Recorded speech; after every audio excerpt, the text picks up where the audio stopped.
But there is some allegations of other wrongdoing other than Phala that he may have engaged in. Well, yes, there is something like that. There is something like that. Is this thing public? Are you able to tell us what is this additional thing for which he may have again broken South Africa's laws? No, we don't know. I don't want to be on record as saying something that I don't quite know and understand. But there is some allegations of other wrongdoing other than Phala that he may have engaged in. Well, yes, there is something like that. There is something like that. There is a controversial Phala judgment. And this judgment has the well-known implications in relation to an impeachment process that must unfold. If you were a member of the National Executive Committee and the NEC had to be convened, what was going to be your advice in light of the outcome of the court?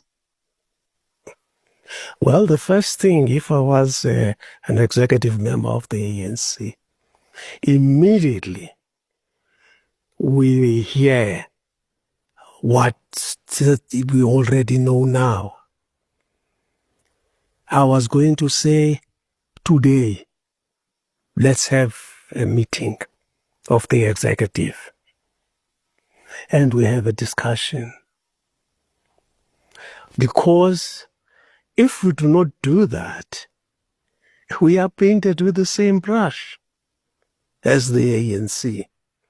But if we do that and we then say, unfortunately, he has to deal with those matters and can't continue to be leading us. I mean, if you are a good organization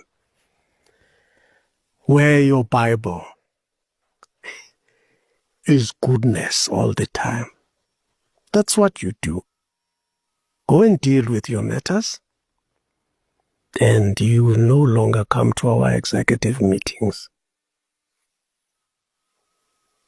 Am I hearing you correctly that your position would be that President Ramaphosa must be released as head of state and as president of the ANC? To deal with that situation. Now, if you are a member of the ANC, and there is somebody here who apparently has done big things which are illegal, how do you continue to be in an executive meeting with such a person? You can't. You can't. When that arises, please, man, go and deal with those matters, clear yourself, clean yourself, and then when that has been resolved, we'll bring you back. I don't even think that they met on an emergency basis. I don't think that has happened. And of course, on his side too. Surely, man, when something which is not good, I don't want to say which is bad, which is not good, happens and it involves you as a leader, you go to people you work with and say, look, I am not going to be available for your meetings and what have you. I want to deal with this matter and then I'll come back when I've cleared this thing. He himself ought to be saying that. Now, there's a situation, I don't know if they have discussed this as well. There is a situation where something may happen which can even see him being arrested. Now, in a situation like that, you don't want him. You are protecting the organization. Look, for the time being, go and deal with this thing. Is this thing public? Are you able to tell us what is this additional thing for which he may have again broken South Africa's laws? No, we don't know.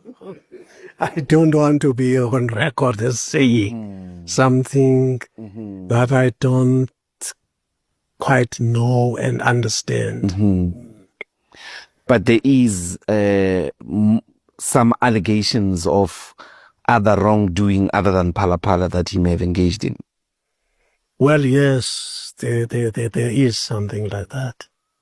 There is something like that. But what happens after, if that were to be the case? You have a ANC at 40%. It is governing on the basis of the fact that it availed Ramaphosa as the president with the parties that are in the GNU. What must be the morning after Ramaphosa? Well,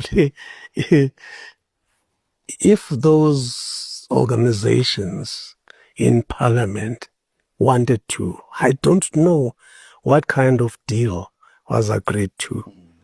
The ANC has 40% and they have 60%. So it would have been easy for them to take over parliament on that basis. And if it had happened, then of course the ANC goes into opposition.